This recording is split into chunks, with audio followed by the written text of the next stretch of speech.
Alright guys, just thought I'd shoot a quick update video. I was just thinking, I forget when the last time I shot a video was, so I should probably shoot a new one, and that's the way I've been doing this whole video series. So as soon as I forget everything I talked about in the last video, I'll pull out the camera and show it all to you again and say, look, this is what I've done.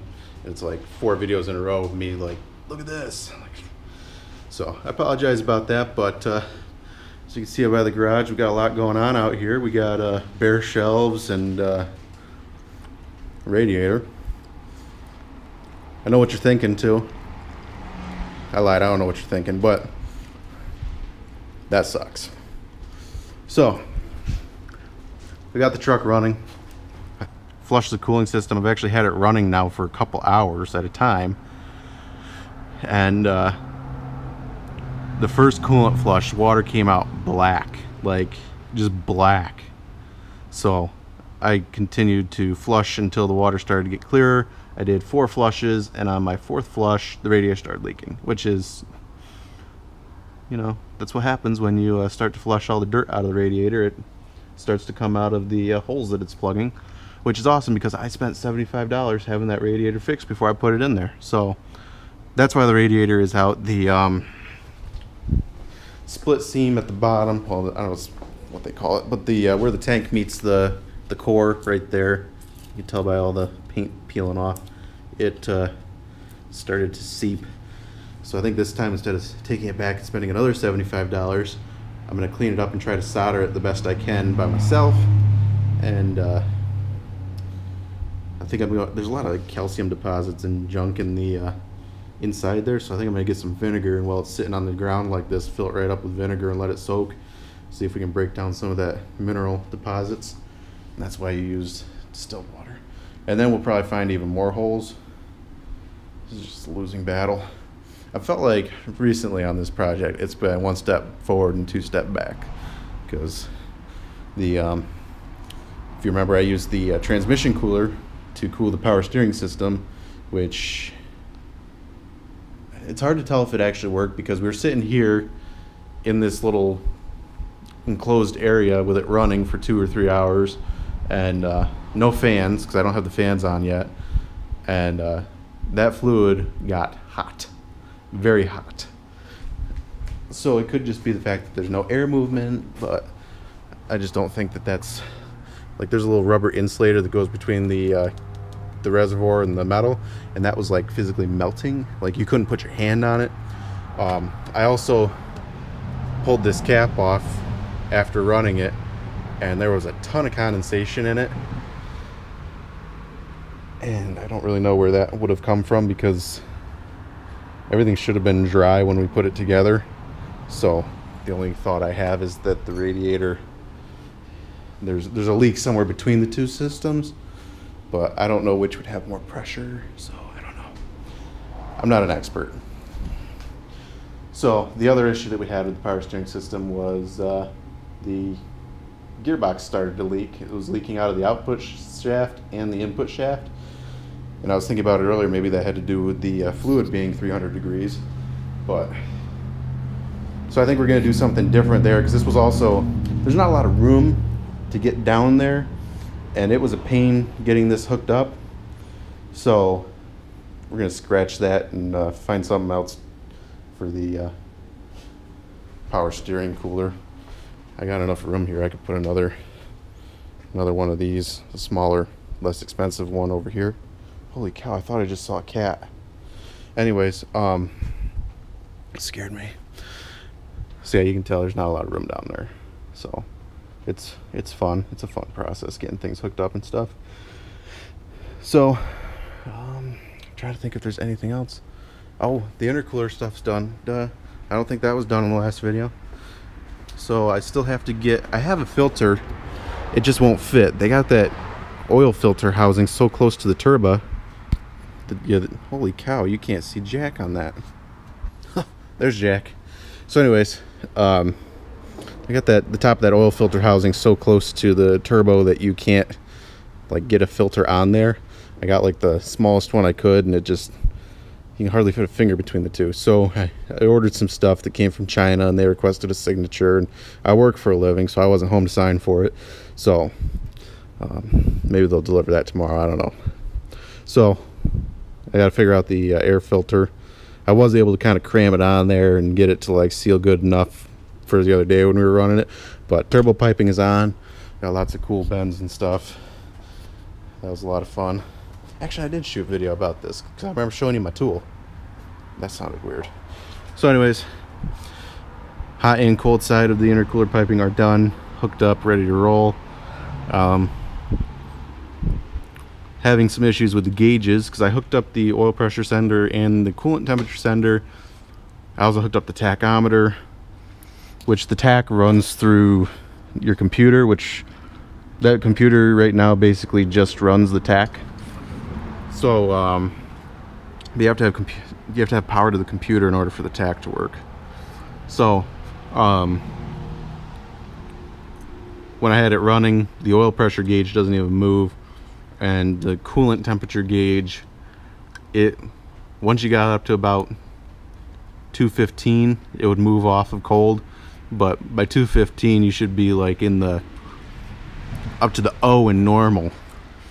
So the sending units that I have are the wrong ohm range.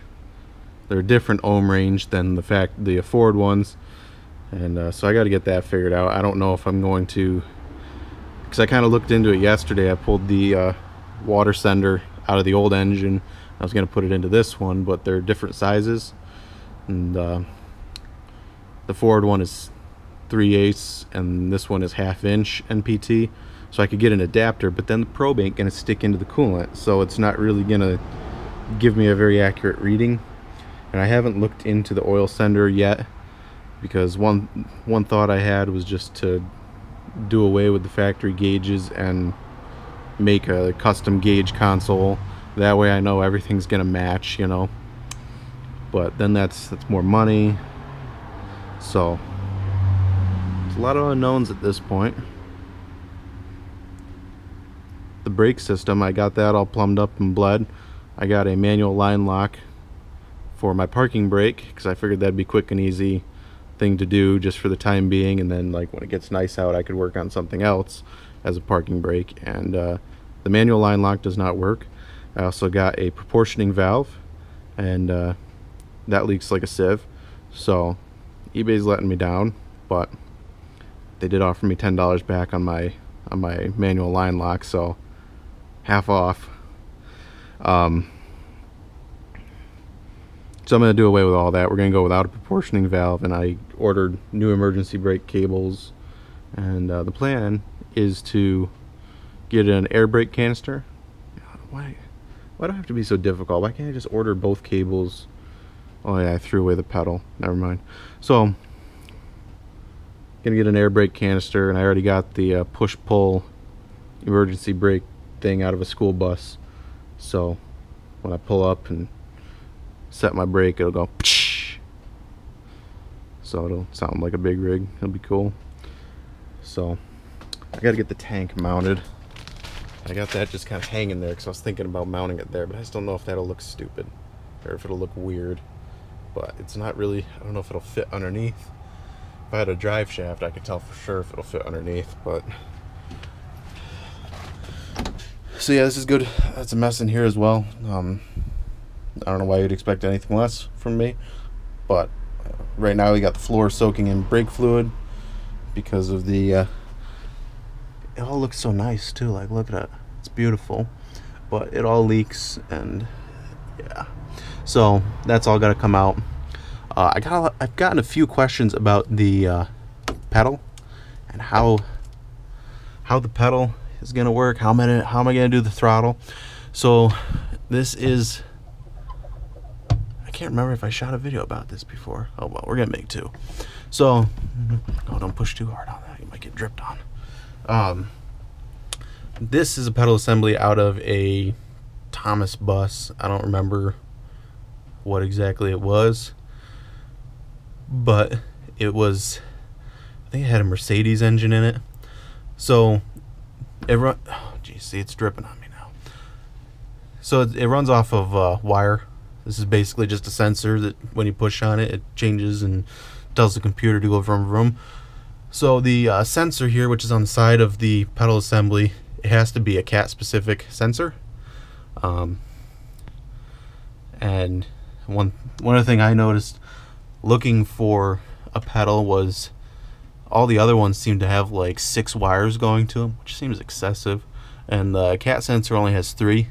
So I had to get the I had to source the sensor separate, and then I got the pedal off of a bus at the junkyard, and they all seem to have the same mounting style. So you just have to unscrew the old sensor, screw the new sensor on, and then it's just 3 wires back to the computer. It's got a positive and a sensor return and then a ground. I don't know what exactly they are, but 3 wires anyway. So that was actually pretty simple, and it works.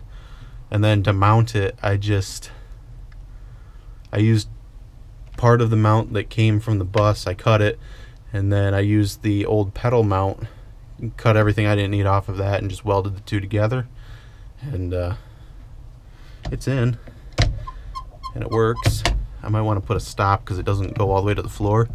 If I hit it hard enough, I'm afraid I'm gonna like snap it off the firewall. So I might end up putting a stop in. And I don't know how I did on pedal position because I couldn't like sit in it and see where it would feel good. Oh yeah, I put a battery in here and sat on a battery. Tore a hole in my pants. I wasn't too happy about that. I like those pants. Golly.